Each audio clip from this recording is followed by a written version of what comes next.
Hey, so a couple weeks ago, I emailed my newsletter and I said, if you want me to dig into your site, if you want me to analyze it the way I'd analyze a potential customer or analyze one of my own sites that I'm working on, drop me your website and I can have a review on it, but I'll do it a little bit differently. Usually my proposals, my analysis, they're either directly for clients, but now I want to take that same approach and publish it to YouTube, to my podcast. So people can start understanding my train of thought when it comes to analyzing an SEO strategy and kind of building on it from there. Uh, and then when I got a few responses, I was very encouraged. So I jotted down the people that showed interest. And so here's an interesting one. So Tim Ward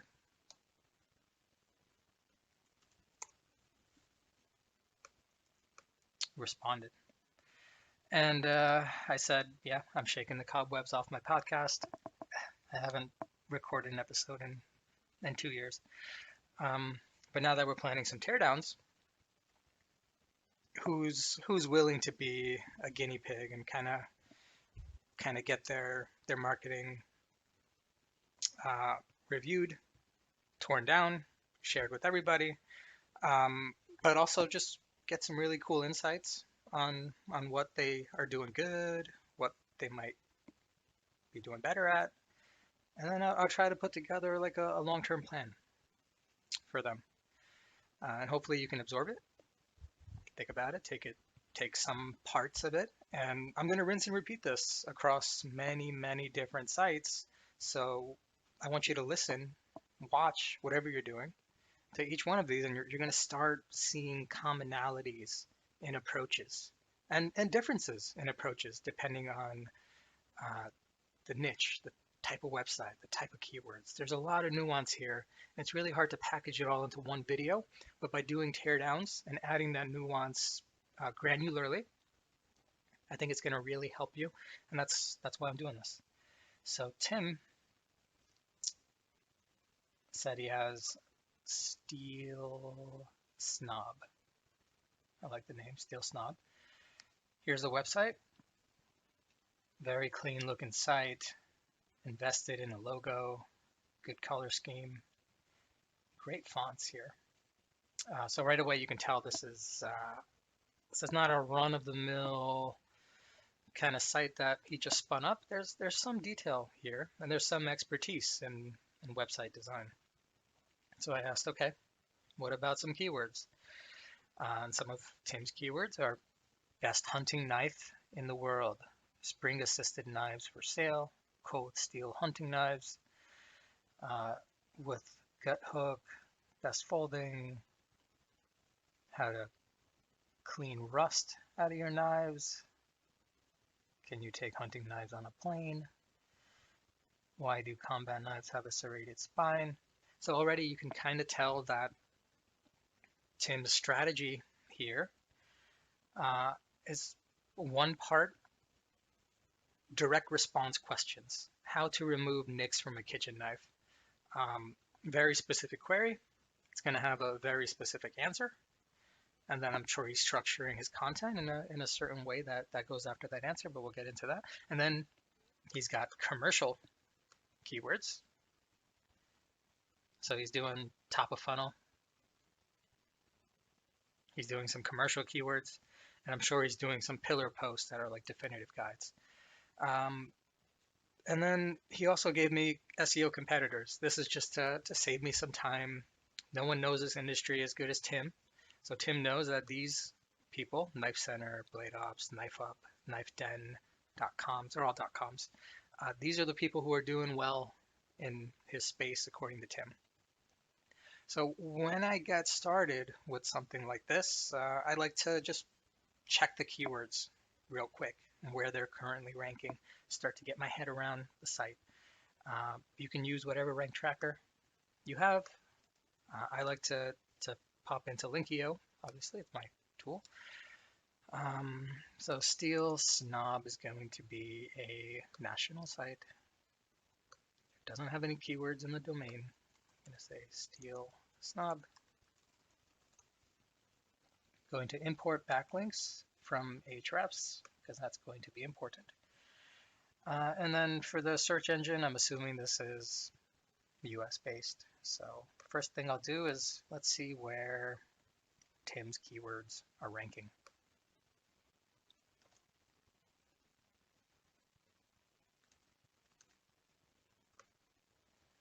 And while Linkio is figuring that out, we're going to take Steal Snob to Ahrefs and we're going to see what kind of traffic he's currently getting.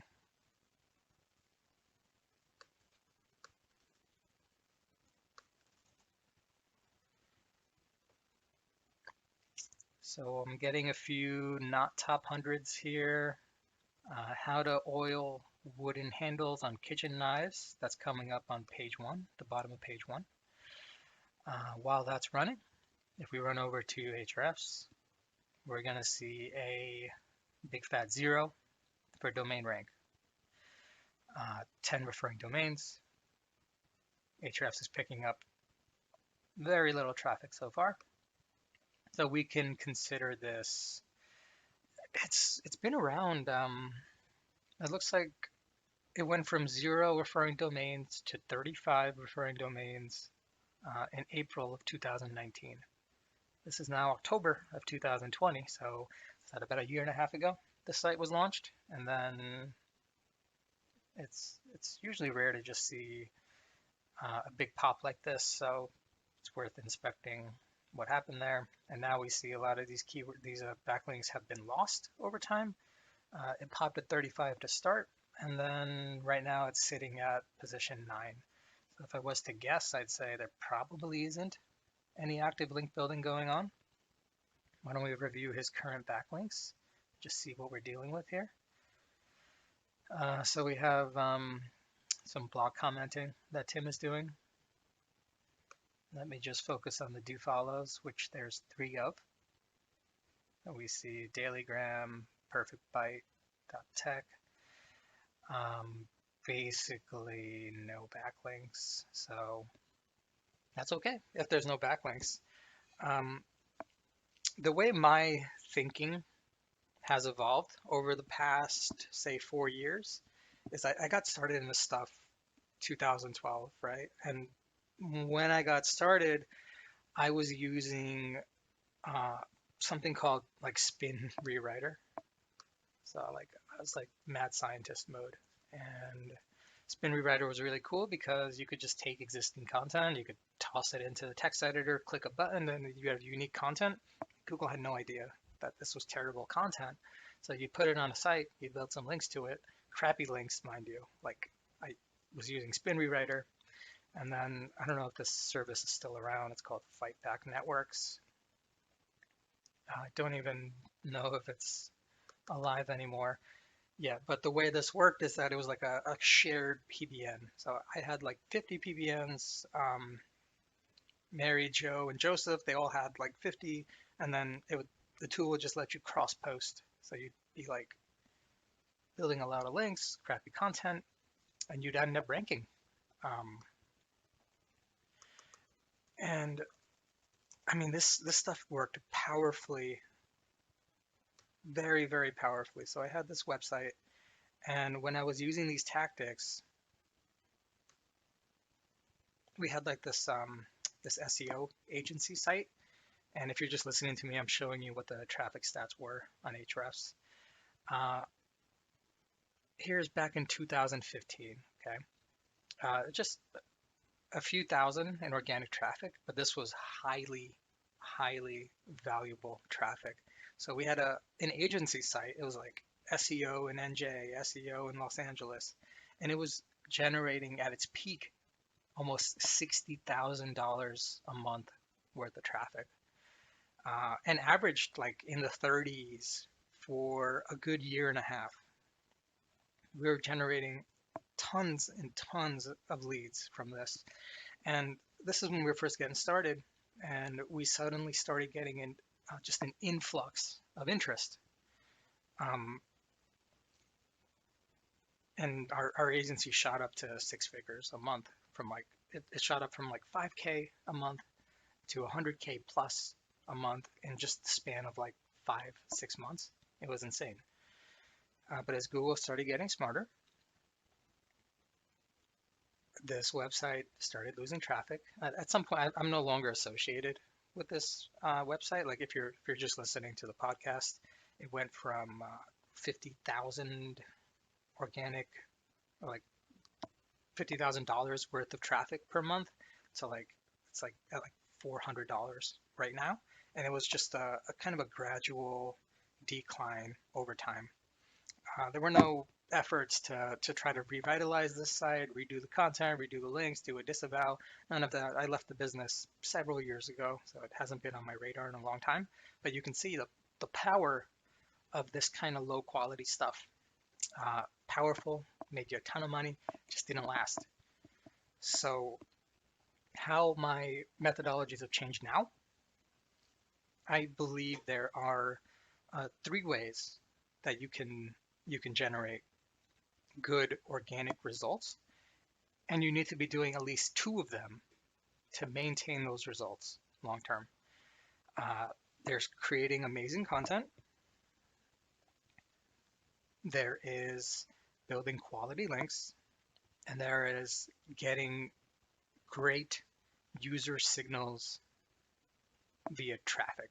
So if you're generating traffic through social media, through email marketing, through some other pathway, and people are hitting the page and they're interacting with it, they're reading it, they're getting good user metrics, that will also rank your site. Not a lot of people know about this. People are talking about it, but it's very rare that that people are actually experiencing it, seeing case studies with it. I actually have a site. It's kind of like a little side project that I'm working on.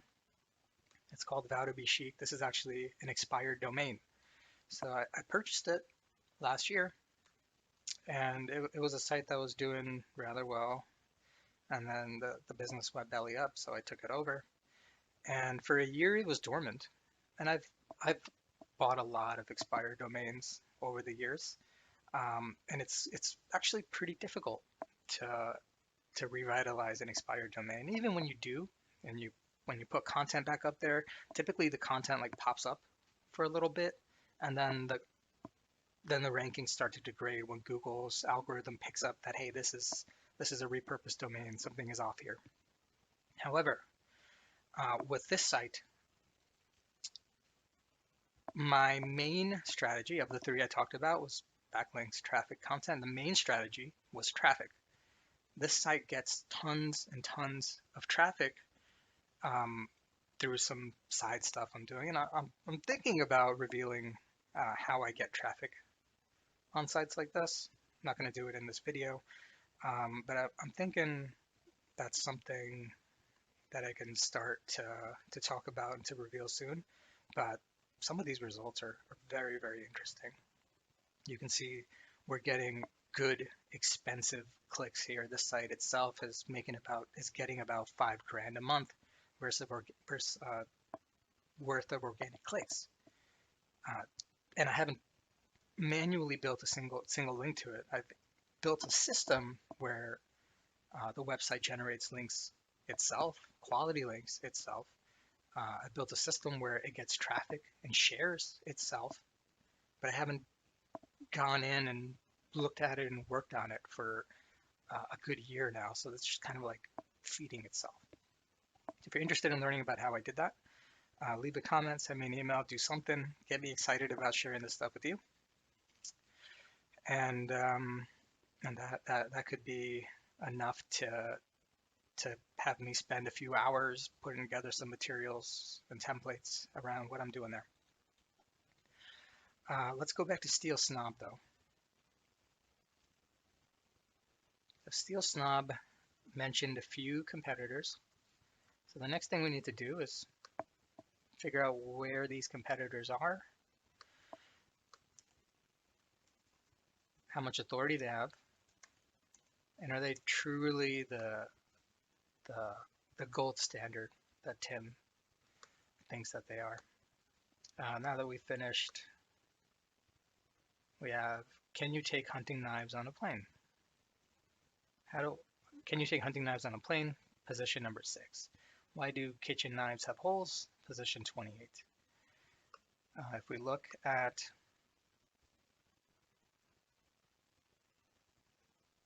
his article, can you take hunting knives on a plane? What do you do in your free time? Are you the kind of person?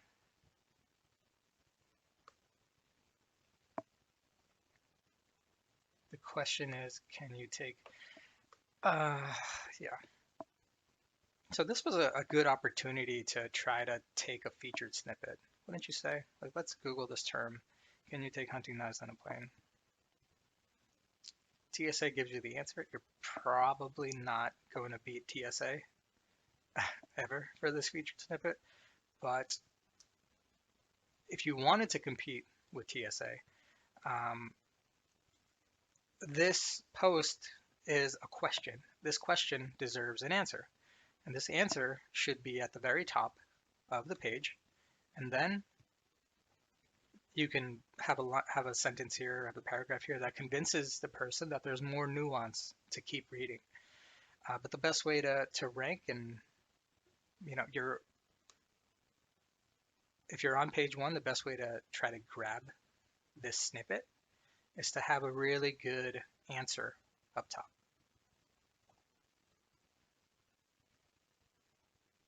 So it would have been a, something similar to what the TSA put.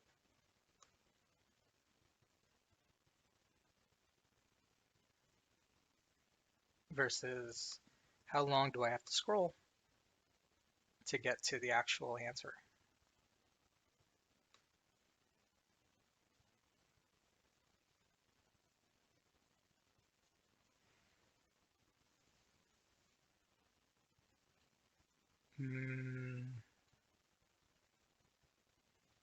Maybe towards like the middle of the page is when I get the answer.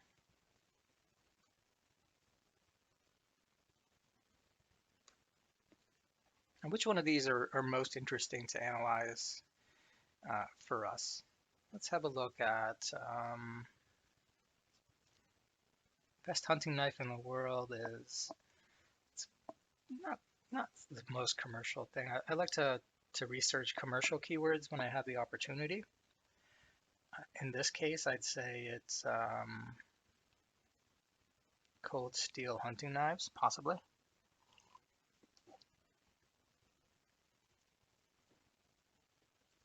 Some of his informational stuff is ranking in the top 100. How to, why, how often, can you, how to remove. The commercial keywords, cold steel hunting knives, spring assisted knives for sale, they're not ranking at all. One thing we need to do is identify which page. Let's take the keyword spring assisted knives for sale. Which page is he optimizing for that keyword?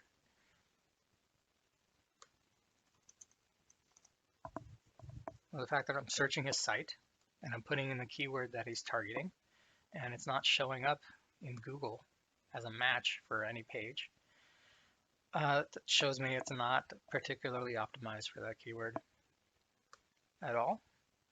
If Google hasn't found a good match, that's a problem, right? So we have best throwing knives for every budget. Here's a nice article, best throwing knives. How many searches a month does best throwing knives get?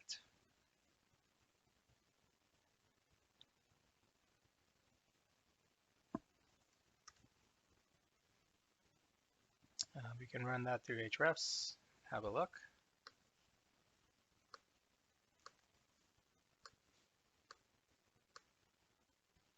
Over 3,000 according to Ahrefs.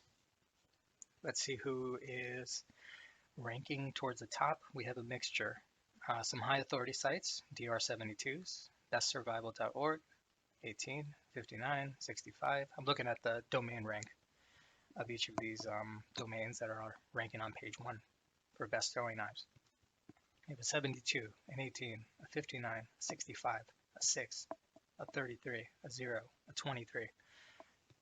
I see a mixture of high-end sites, middle sites, and low authority sites. Sometimes low authority sites, they're cloaking their links, they're doing some shady stuff. So just because there's like a DR0 here, it doesn't mean, oh, you don't need DR. These are the outliers. They're not the rule. You don't want to model your strategies after the outliers. You want to model them after the sites that are ranking and are going to stay ranking. Thebrilliantblade.com. Maybe they're a DR80. They're just cloaking all their links. Maybe they are a DR0 and they're getting a ton of traffic and a amazing content. I don't know. But go for the ones that are the sites that are easy to analyze, easy to mimic, without just a massive amount of links. So for these cases, here's how I would start putting together a plan of like, okay, like what does my overall domain authority have to be for Steel Snob? How many links do I need to my actual direct page, if any? The way we'll do that is take this page. You could do this with a spreadsheet or manually. I'm just going to use Linkio because it's all automatic and it's not much grunt work that I have to do.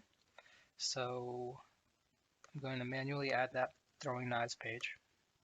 I like the URL optimization, by the way. Very clean, best throwing knives.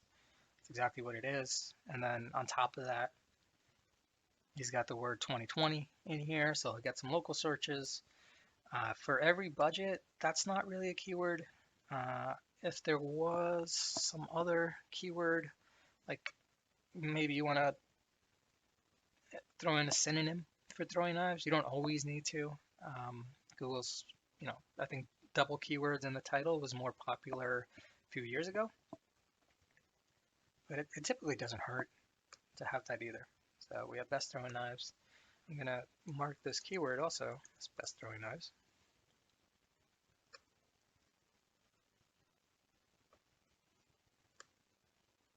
In that case, I might say best throwing knives / the top throwing knife of 2020, something like that. Like you're talking about the best knives, and then you're giving your favorite, the top one, and Google get a sense of, okay, well, maybe you get a small signal boost for both of them. So we can be sure that there's no links for here. What I want to do next is just import some of these competitors who are ranking already.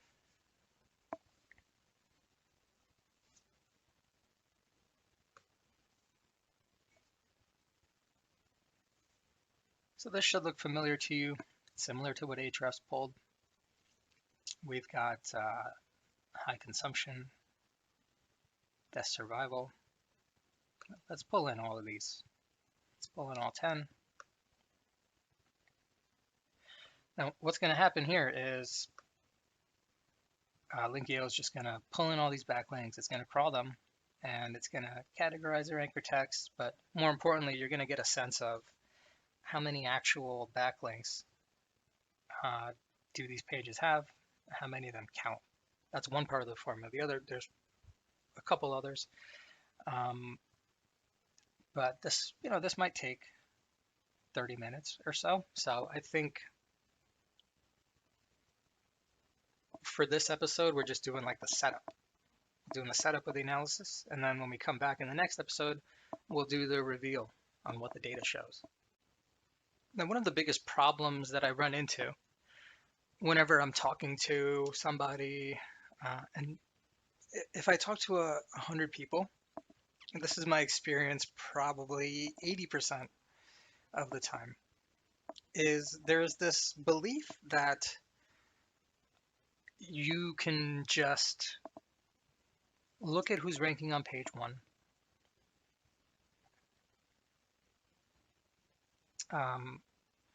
Look at who's ranking on page 1, figure out how many links they have, and just build more links. And then magically, you're going to win this game. If all other things are equal, then yeah, sure. If your content is as good, if not better, if your overall authority is as good, if not better, and both of you or whoever you're targeting on page one is thematically relevant to you, then yes, probably if you build enough links, more links than they have, you're going to outrank them. But the problem is that all those things are not equal. Even like they talk about, well, if you just copy their anchor text percentage, if you like, there's a thing in the industry where if you copy the anchor text percentage for everyone on page one, take the average of this person and this person and this person, and then you just build whatever that is. Now that's going to be enough to rank. It's not that simple. It only works that way if a lot of other things are lined up. So a part of what I want to teach here is kind of get you to see that nuance and just understand it. Because once you get it, it's so simple. But if you don't know what to look for, it's really complicated. So just going to this best knife throwing example, we have high consumption, best survival org, knife depot, improv, marine approved, range expert, the brilliant blade, knife sharpening guy. You might think that, okay, I'm going to analyze the average of these domains. I'm going to ignore like the do, I'm going to ignore the no follows. I'm only going to go for the links that count. I'm going to take the average, and then now I know that I need to build, 5 more links than the average. And then you'll take the anchor text percentages of these averages, and then you'll know what anchors to build. But in reality, high consumption it's like a lifestyle blog. It doesn't just talk about knives, it talks about gear, tech, living, vehicles, buying guides. You have Knife Depot, which is a knife e-commerce site. You have bestsurvival.org, which it talks about all things outdoors, not just knives. A few more here. Marine Approved, it talks about all things outdoors and tactical, not just knives. Range Expert, same thing, all things outdoor, not just knives. So if you're copying these people's backlinks, what you're not doing is taking into account how much overall authority they have, what their thematic relevance is. Does Google think they're a news site, an e-commerce site, a hobbyist site, an outdoor site, a knife site? So you're copying sites that are not really that similar to you. And if you know what to look for, then you know what kind of sites to actually copy. So for best throwing knives, if I really wanted to drill down on this keyword, I'd be looking at, I wouldn't be looking at the generalist sites for sure, like high consumption. Improv, those are like magazine type, talk about a bunch of things, like even cars. They're ranking for backlinks, for thematic, lots of different reasons.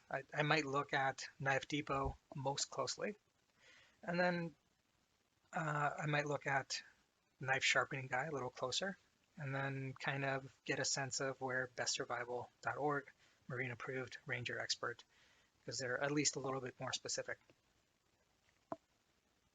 But this data here, it's kind of random. Like, you don't need to hyper focus on this data. Where you do want to hyper focus is find your direct competitors who are doing an amazing job. And in your case, where's Steel? Steel Snob is a knife site that has silos related to knives for combat, kitchen, and outdoors. Here are some competitors that Tim provided: Knife Center, Blade Ops, Knife Up, Knife Den. Domain rank of 65, 33, 46, 8. So before I start thinking about, I need to build whatever it is, 5 links to rank for best throwing knives, it's just as easy to rank with 0 links to this page. But it's only easy when you have you've established your thematic relevance, brand trust, you have good content. And the way to do that is to start putting together a plan that reverse engineers what other people are doing in the space. So Knife Center is getting 400,000 plus organic hits per day. Like that's talk about, future goals. An amazing goal would be to get to where Blade Ops and Knife Up are. They've got a domain rank of 30s, 40s, just totally reasonable to get to with a good link building plan. And that's some real game-changing, life-changing traffic. You can establish similar levels. So what was that, Knife Up? Is that it? Like Knife Up, let's look at their hrefs. They've got a domain rank of 46. 127 or 1,200 referring domains. Organic traffic, 35,000. Traffic value, that's about 20,000. And before all these updates, they were doing even better than that. What I like to do here is, and I'd like to use Linkio just because it's all automatic, like you don't have to do any spreadsheet monkey work. I like to add the home page to the anchor text planner. So I'll add the home page. And then we know, like, so Steel Snob, I ran all of his backlinks already. And none of these links that Hrefs found are indexed. And if they are indexed, they're no follow. So we're starting at a blank slate here. What I ended up doing is just manually adding some of these competitors and adding a few more that I found to the tool. I just did that by manually adding, importing, selecting, and then right now I got Linkio. It's busy just crawling and checking all of these links. So some of these domains have like 1,200 referring domains. We know Knife Center is kind of like the big dog in the space, and then we have Blade Ops and Knife Up who are in the 300s and 181s. But what I really want to get a sense of is how many of these homepage links are do follow and indexed, passing SEO juice, because that's going to become my goal. And I don't know that answer yet. Let's pause this until the next episode. And then this was like our setup, analysis, finding competitors, identifying some keywords. The second part of this series will be it's game plan time. And it's the same kind of approach I took when I launched this, just kind of side test site, this groomsmen gifts site.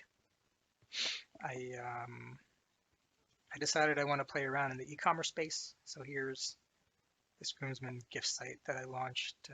This was 6 months ago, and I haven't been publishing content to it much. The way I launched it is the way it is now. I haven't been sending any traffic to it, so there's really no traffic signals that are being generated.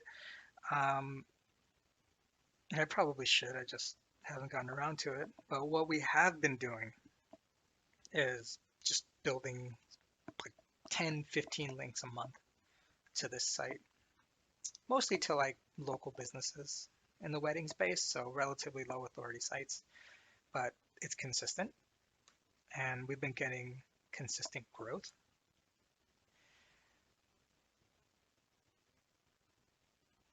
And I started this plan by analyzing who my top 3 competitors were. And I figured out that their homepage links on average is about 100. So I need to get to 100 homepage links before thinking about much else.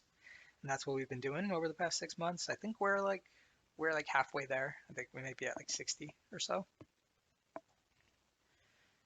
And we're just going to keep going. And a lot of these competitors, they're investing a lot more in social media and content, and they've been around for years. But I just want to get to kind of an even playing ground where it's interesting for me to invest more time.